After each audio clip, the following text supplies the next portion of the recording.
What is up, everybody? Welcome back to another edition of the Sheehan Show here on Sherdog.com. And today we are taking a look ahead to the Professional Fighters League number 8 of 2022. The Welterweights and Heavyweights are going at it here, but there also is some interesting fights for this point in the world. This fight event is on in the Motorpoint Arena in Cardiff, Wales. Next week we'll be on in the Copperbox Arena in London. I'll have a preview of that for you next week as well. So the Professional Fighters League, or remember it used to be called the World Series of Fighting, it finally becomes, I suppose, a World Series as they're moving into these areas. And we have some fighters from Ireland on the card, and a few Welsh fighters and other things as well, and we'll have more next week. So I'm going to concentrate mostly on the playoff fights, but also on a few of the noteworthy fighters that I know from this part of the world as well. Today we have lots of other undercard fights as well. I think PFL is at a real kind of changing stage at the moment. Somebody like I saw one of their the CEO or whatever he's called talking the other day, and he was saying like all of these fights matter. If you lose, you won't be back next year. If you win, like if Rory MacDonald loses this, will he not be back in the PFL next year? I find that a little bit hard to believe. Or whoever it might be, if it's Anthony Pettis loses a fight or loses a final or loses I find that a little bit hard to believe. But we also, I believe that, and I don't think they have fully explained this properly, because I've looked and I have tried to understand it and I'm not 100% sure. I think they're doing a European series, but they're also doing a European series to qualify for the World Series. I don't know. So we will learn that, I suppose, as we go. Still though, they're signing guys from all over the world. We saw Miles Price from Ireland fighting this year. We've seen Brendan Loughnane in the PFL, and we'll see him again next week.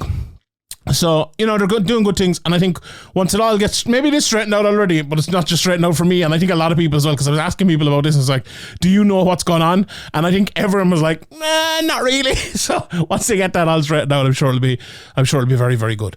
Let's run through. So I'll kind of go from top to the bottom on the card. Some of the fights kind of, the packing out the card. There's some very experienced guys on the card. Hatif Moil against Simon Bejor.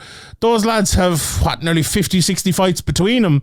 Same for Martin Wojcik against Mohamed Fakhreddin. Lots of fights as well. Fakhreddin's been around for a good while as well. Then they have some up-and-comers like Josh O'Connor and against Imran, and Christian Steinberg against Chris Mixan. So they have a kind of, I suppose, a good mix of up-and-comers and guys with known names who I suppose will be looking to go into to go into a tournament. They also have a few bantamweights here as well. They have heavyweights, light heavyweights, welterweights, bantamweights, lightweights, all different sorts of weights. So I wonder, will the tournaments be expanded? Will we see more PFL in the coming years? Because it has felt like over the last while we've seen PFL for 3 weeks, we see him for 3 weeks, then in 5 weeks after that, and then we see him 5 weeks after that for another 3 weeks, then we have the finale, and we don't see him for another year or 8 months or whatever it is after that. I feel like they could probably do maybe 2 seasons in the year, or if they had the European series to do that as well. So I think we will see more of PFL now. We'll see how they go along the way. Let me talk to you about some of the Irish fighters and Ben Ellis as well, who is a Welsh fighter. And let's talk about that fight first. Nathan Kelly versus Ben Ellis in the featherweight division. Nathan Kelly is an Irishman. He fights out of SBG Ireland. I was actually not his last fight, but the fight before that, I was at it in Dublin. He fought on Bellator against Scott Pedersen, and he won that fight by decision. Then he fought on that I think they're called Centurion over in Malta, where a lot of the Irish SPG guys fought in it. I think Kiefer Crosby was in the main event, and Cian Cowley was on it, and Danny McCormack as well, maybe even a few more. But he fought in that and won very early in that fight. Beat Shamrock before that in Clan Wars, has a few winning Clan Wars. He lost the first 2 fights of his career and has really kind of bounced back well since then. He's good on the ground. I think I was listening to watching one of his fights actually, and they said in commentary that he's a Brazilian Jiu-Jitsu black belt. So I did not, or maybe they didn't say he's a Brazilian Jiu-Jitsu black belt actually. They said he was a black belt. So whether it's Brazilian Jiu-Jitsu or not, but it sounded like it was. But he's good on the ground, good stand up, good power as well. That fight against Shamrock landed a big right hand and hurt him badly, and the referee had to come in and stop it. But he's fighting a guy here in Ben Ellis who will do anything but want to get in that position of striking with him. Ellis is a takedown artist and a very, very good one at that. He's 4-1 in his career, and he's fought some excellent fighters. The only loss of his career is to Manny Akpan, who is, I won't lie, he's one of my favourite fighters. If you can see the wall behind me, I always say it.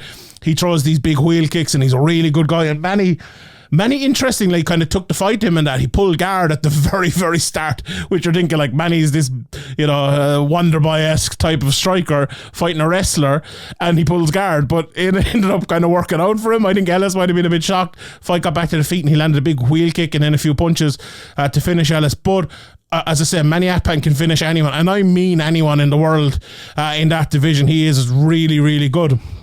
So, it's interesting as well if you look at some of Ellis's fights. I'm pretty sure he's fought down at a bantamweight, if I'm not mistaken, in a few of his fights. And like, if you, if you look, he's fought. Well, that fighter was at featherweight, so maybe some of his fights. I'm pretty sure that he has had a couple of fights at bantamweight, if I'm not mistaken, maybe even in the amateurs. But I think there will be a bit of a size discrepancy in there in this one. I think Nathan Kelly will be a little bit bigger than him, even if he hasn't fought down a bantamweight. But I always thought of him kind of as a bantamweight, maybe because of how much he kind of ragdolls lads and makes them look small, possibly. But he's a win over Kingsley Crawford, beat Nick Bagley last time out. So some great wins for him there. And look, this is the type of fight, I think, where the last couple of fights for Nathan Kelly, it's been a lot of fighting on the ground. It really, really has been a lot of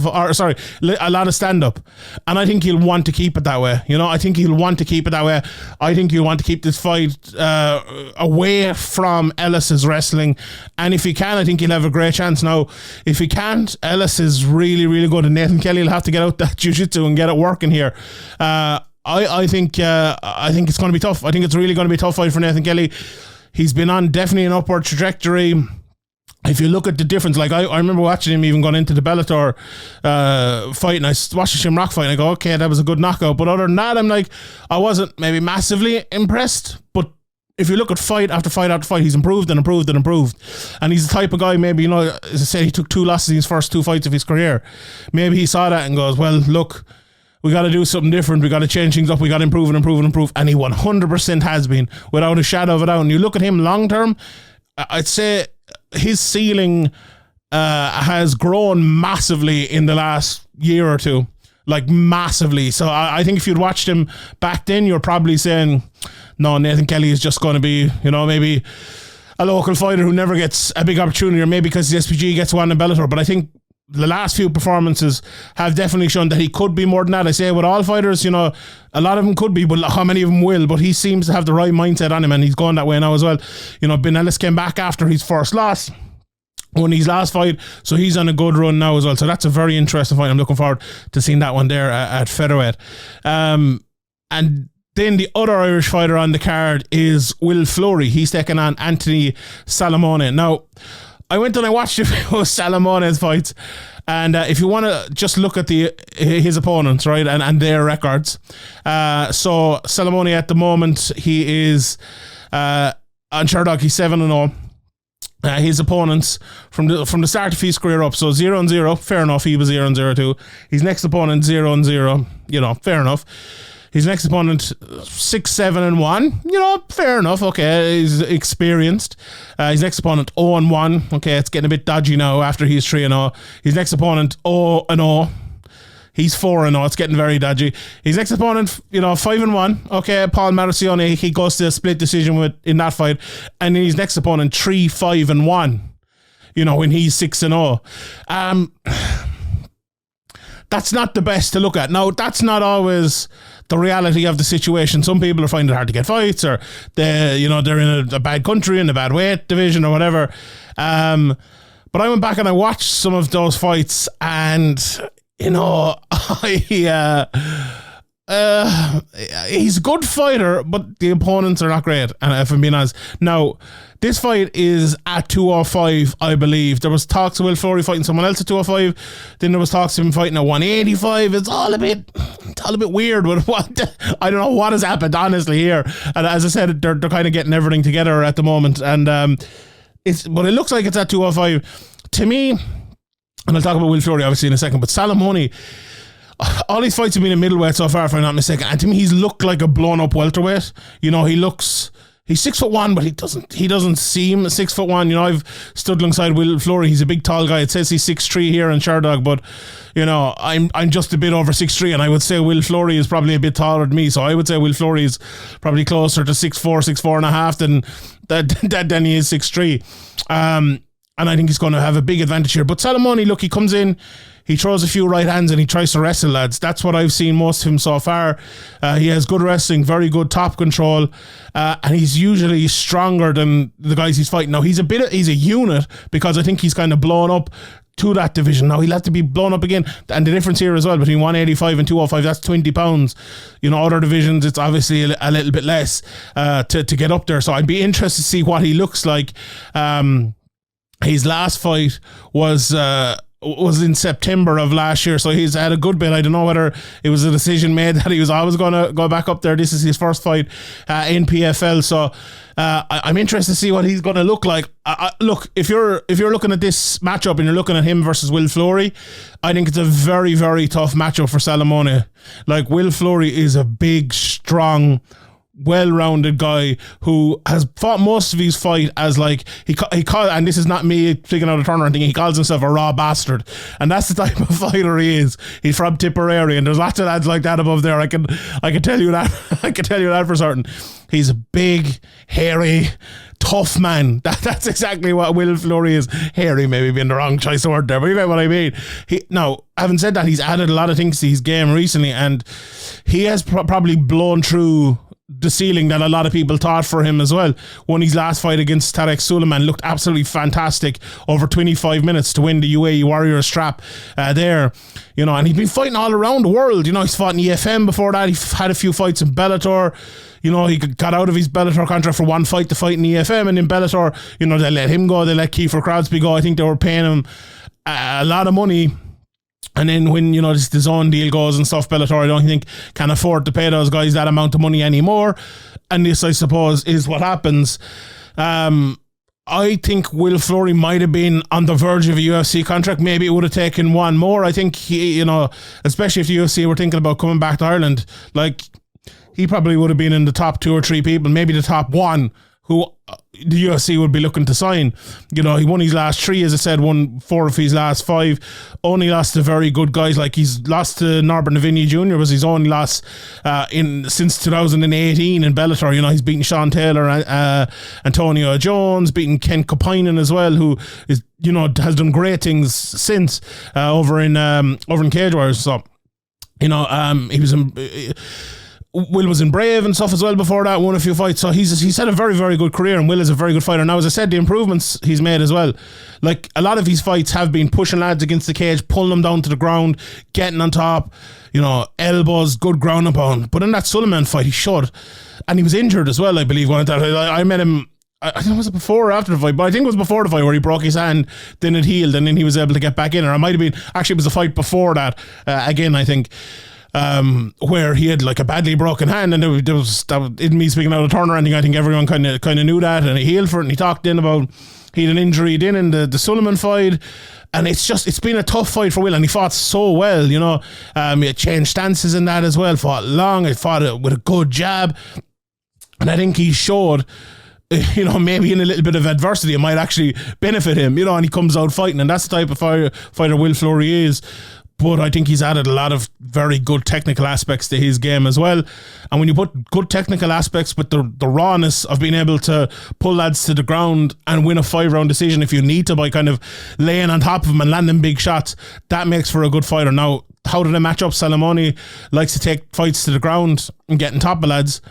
he's not. I find it very hard to see him doing that for Will Fleury, where's a bigger, like, to me, by looking at him on paper, Salmone's kind of had his whole career being the bigger, stronger man. I think Will Fleury will be the bigger, stronger man here. Not necessarily bigger, stronger man for Salmone, maybe just the stronger man, but I don't think he will be that here, and I think Will Fleury will win the fight because of that. But yeah, it's a very interesting one. It's hard to know how good or bad Salmone is, to be honest, because he's never really fought anyone that good, to be honest. So maybe he can step up. Maybe he's a level above, obviously, he is a level above all the opponents, but how many levels? He'll need to be 3 or 4 levels above those previous opponents to be on Will Fleury's level, I would say. So looking forward to that, and I think Will Fleury will probably win that and get into the final. Very close. If I'm giving my pick for the Ellis Kelly fight, I think that's a very interesting fight. I'd probably pick Ellis to win the decision. I'd probably get killed in Ireland now for doing that, but I go for Will Fleury. I'll go one Irish guy and one Welsh guy, but I think that'll be a close fight. I don't necessarily think the Will Fleury fight will be a close fight. So let's get to the playoffs. 2 welterweight fights and 2 heavyweight fights. Let's talk about the heavyweight fights first, and I'll talk about the welterweights. Denis Goltsov against Matheus Scheffel. Big blow, obviously, that Bruno Cappelozza is out here. I mentioned actually last week in the preview that he was in, and then I got off recording, looked at my phone. I think it was Mark Romani had just said that Cappelozza's out. So I was like, oh god. That was a little bit too late, but I didn't break that fight down or anything. I would have been doing that this week, so that's all good. Scheffel comes in. Look, he deserves it. I wouldn't say shit about him, but the way he performed in that fight against Ante Delija was not great, if we're all being honest. It looked weird the way he got hit and just went down a couple of times. Like, I don't know, it looked like a Rocky movie or something, but maybe it was just an off night. Maybe he was getting caught unawares or something, or maybe just the power, like Deja's shown, he has good power and stuff, but so does Cappelozza. But the way he was able to fight Cappelozza in such a free manner, I suppose because the fight was a kind of a free hit, Cappelozza was through. Maybe that played a part in it as well. As Anthony Pettis talking about that as well, the fact that he was already through in the first Stevie Ray fight, it kind of made him, I don't believe it, but it made him kind of give up and tap out and play to the next day. That's a bit of the mindset going into those fights as well. It has to be. But having said that, take nothing away from Scheffel. He won that fight well. And then Denis Goltsov, he's been on a fantastic run, I suppose, since he lost as well to Ante Delija back in 2021. He's won his last 2 fights coming back. This year, he was obviously out for between 2019 and 2021. Obviously, we had the shutdown with COVID and everything like that, but it's a big time for him. It's a big matchup for him. A lot of fights now. He's 32 years of age, but he's 36 fights. Very good wrestler, obviously, can hit hard as well, but likes to wrestle. And I think he will be trying to wrestle Scheffel. I don't think anyone will go out there and strike with Scheffel in this fight after what he did in the last fight to Bruno Cappelozza, and I think especially Goltsov. So I think he's fighting out of Sambo Pythor, and I think this will be a Sambo display here from Goltsov more than anything else. Not to pick against Scheffel again, but I do think Goltsov will win this. I think he will be able to take him down. I think he needs as well to maybe gain a little bit of respect on the feet as Goltsov before kind of changing things up, and I think he will do it. I think maybe just even throw out a few leg kicks, throw out a few jabs, get Scheffel into a rhythm. I think he's a very rhythmic fighter, is Scheffel, and I think when you get him into a rhythm, you might open him up to a few takedowns, and I think that's exactly what Goltsov will do here. And I think if he does get a few takedowns, I think he'll end up winning this fight. The other heavyweight fight then is the aforementioned Ante Delija against Renan Ferreira. Delija is will I call him a Croatian wrestler? I don't know if that's fair, but he has wrestled lots of guys. He's beaten Scheffel, he's beaten Goltsov. He's lost to Cappelozza, he's lost too, but that's the only guy he has lost to in PFL, and the only guy he's lost to since he lost to Martin Tibura back in 2015. So he's been on a great run altogether, and his wrestling is second to none really in the PFL in the heavyweight division. And when he's on the feet, as I said as well, he can strike. he's been training out of with Mirko Krokop and all of that. So maybe it doesn't look like that always in fights. He has 6 submissions and 9 KOs and 6 decisions. A very well-rounded fighter, but against Renan Ferreira, that all kind of goes out the window because you can be as well-rounded as you wanted and take one shot from Renan Ferreira in the first 5 seconds and it's gonzo. 2 of his last 3 fights have ended inside 31 seconds. He knocked out Stuart Austin in 31 seconds, 25 seconds for Jamal Jones. Okay, Kelitsin Abreu came in and beat him by decision in the last fight, but a lot of them fights, the last kind of PFL fights can be weird sometimes. Sorry, as I choked to death here. But that if you know Renan Ferreira, if you've seen him fight, you have to be careful. And Ante Delija will have to be very, very, very careful here. He will. I think I talked in the last fight about getting a bit of respect maybe on the feet and then going for the takedown. I think with this one, you're probably better off just going for the takedown straight away than mind getting any respect there from Delija. Maybe throwing a few leg kicks from the outside and stay away, but I think he needs to be getting straight under here. Although, Ferreira's throwing flying knees and he'll catch a lad with an uppercut on the way and he throws those big front kicks through the middle. It'd be interesting. I don't think the betting is out yet, but interesting to see who the favourite is for this. I think I'm picking Ante Delija, to be honest. I think that wrestling will do Ferreira in. But would I be at all surprised if I woke up Saturday morning? Oh, no, it's on my time, so I actually watched it live at like 8 o'clock. And Ferreira had won with a 5-second knockout. I probably wouldn't be that surprised if we're being honest. So I'm going for Delija, but I'm really looking forward to that one. Then we have the 2 welterweight fights. Sadibou C against Carlos Leal Miranda, and the main event Rory MacDonald against Magomed Umalatov. Although, is it the main event? I think the Will Fleury fight is actually in the main event and they're doing it kind of upside down. But anyway, whichever way, I'll talk about it this way anyway for our US viewers and for our viewers of the tournament as well as we have been. Look, let's talk about the Sadibou C Carlos Miranda fight first. C beat Rory MacDonald by unanimous decision in his last fight. A close, relatively contentious decision. I had C winning. I'm pretty sure if I remember that one correctly. And I really like him as a fighter. He beat Nikolai Alsakin before that in a rematch of their no contest. He had a draw with Ray Cooper the year before that in 2019. Even he beat Alexei Kunchenko in 2021 as well. So he's been on a pretty good run. He's only lost to Magomed Karimov in that time, who has been one of the best fighters in PFL for a good while now. And I like C because he's a very controlled fighter. Controls fights from the outside. He uses his size, 6'3" at welterweight. That's a big guy. He jabs well. He can use that front kick well. He can throw a few leg kicks. He can do it all. He can get on top as well, like the Rory MacDonald fight as well. Like, he kept himself safe when he did get on bottom. He grappled with him when he needed to grapple with him. Like when Rory was trying to take him down against the fence, he struggled an awful lot. So he's a very good, well-rounded fighter. And when he gets the opportunity, he can let loose as well. He has 6 knockouts and 5 decisions.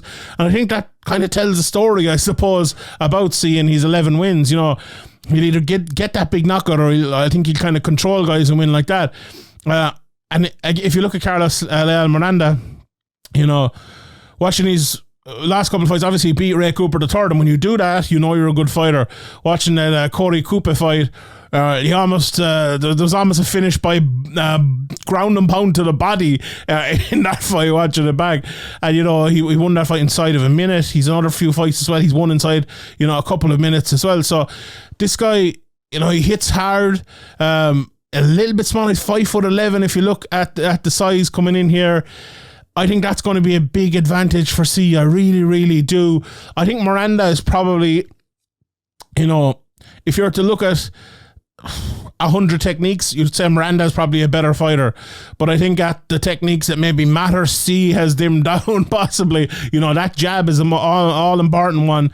And I think C has a good jab, and he uses his lint well. It's very, very odd that we see lint used well in MMA.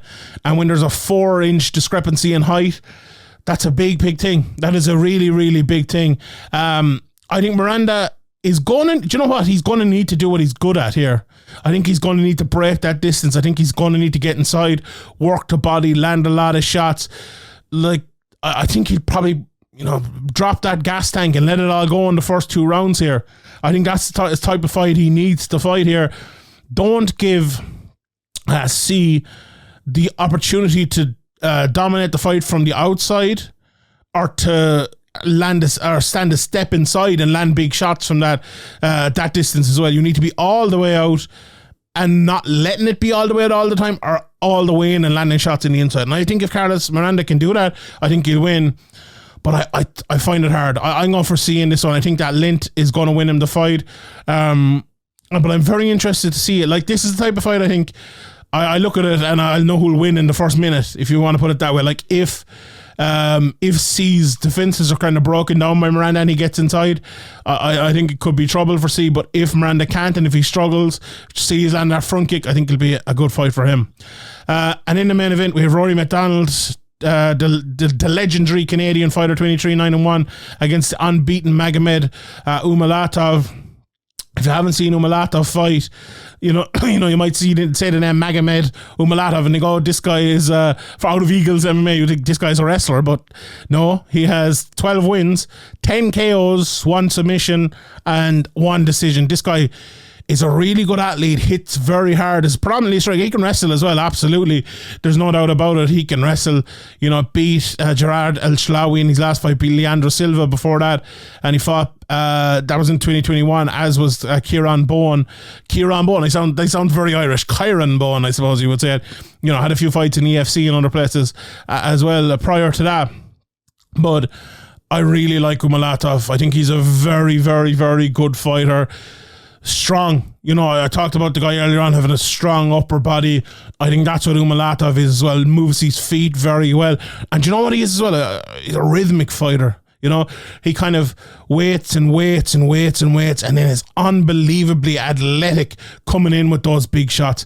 And he throws like a single right hand right down through the middle, and he's really effective with it. Really effective. Now, against Rory MacDonald, I don't know how effective that will be if he just throws it naked like that. Like Rory, I don't think he is what Rory once was, if we're being honest here. And it's a weird thing to say. He's only 33 years of age, but he has a lot of miles on the clock. Over 30 fights in his squad. He's a 33 fights now. Lost to C last time out, lost to Brett Cooper and lost to Gleason Thibault. Look, all relatively close fights. Maybe not so much the Cooper one, but a split decision against Thibault. I think that was a robbery. If I'm being honest, the last one, a close fight as well, I don't think it was a robbery. But years ago, I think you probably would have, and he definitely would have beaten all those guys. I without a shadow of a doubt, I think he would have. But I still think if you're looking at the Umalatov matchup, Rory is very good still defensively, I think. And, I think offensively his game isn't what it used to be. We remember back to the BJ Penn fight. I suppose it's an easy example because of where BJ Penn was at that stage of his career and the size discrepancy and all of that. But if you remember other fights, people used to talk about him, being the Canadian psycho and just being like this mad offensive fighter. And he turned away from that to become a more technical fighter and probably a better fighter. But at this stage of his career, I don't think that technical kind of point fighting, especially with the way judging has changed, is serving him well. And it's very easy for me to sit here and say, look, go back and land more shots and have put on more damage. And if he did, I think he'd win most of these fights. But that's not always said and done. But having said that, the defensive part is still good. So I think it'll be a close fight because Umalatov will need to get right down the middle and land that big right hand to hurt Rory MacDonald, but I think it's going to be hard because Rory fights that long, kind of pole stance, if you want to put it that way, where he's just sticking that pole into your face with the jab all the time. It's very hard to get through that. Maybe we'll see a couple of takedowns coming in here for Umalatov. I know Rory always throws in a takedown. Whoever will win that battle could be a big thing as well. Umalatov really, I don't think has talked or fought anyone like Rory MacDonald before. Like, can Rory land a few jabs down through the middle while Umalatov is trying to break inside? And if he can't break inside and Rory's just landing those jabs, well, Rory win rounds with those jabs. So I think it's a very interesting matchup. A very interesting matchup. If this was prime Rory against Umalatov right now, I would pick Rory. I think that size and that jab I think it's a good matchup for Rory against Umalatov. But at this stage of his career, I don't think Rory is what he used to be. I just don't, and I'm going to pick Umalatov. But I kind of hope I'm wrong in a way, because if I'm wrong, I think we'll have a great fight. And that's kind of what I want. I don't mind 2 wins. You know, I'm not here to pick sides or anything like that. I just want both guys to fight their utmost and see who's the better man on the night. And if we do that, I think we'll have a great fight. Okay, I will leave it there. Thank you to everybody for watching and listening. If you have enjoyed this, why don't you click the thumbs up button? If you're on Spotify or wherever, click the subscribe button, leave us a review and all of that. And if you are watching, go over there and click subscribe. You always get a little bit early as well, the audio, if you fancy that. If you're driving to work or whatever in the morning, you can listen to it there if you don't have time to watch the video. And if you want to watch the video, it's up for free on YouTube. Just go over to the Sherdog YouTube channel, click subscribe here, and they'll always be up for you. For me, my producer John Brannigan, all the staff over at Sherdog.com, my name is Sheehan, and I'll see you all next time.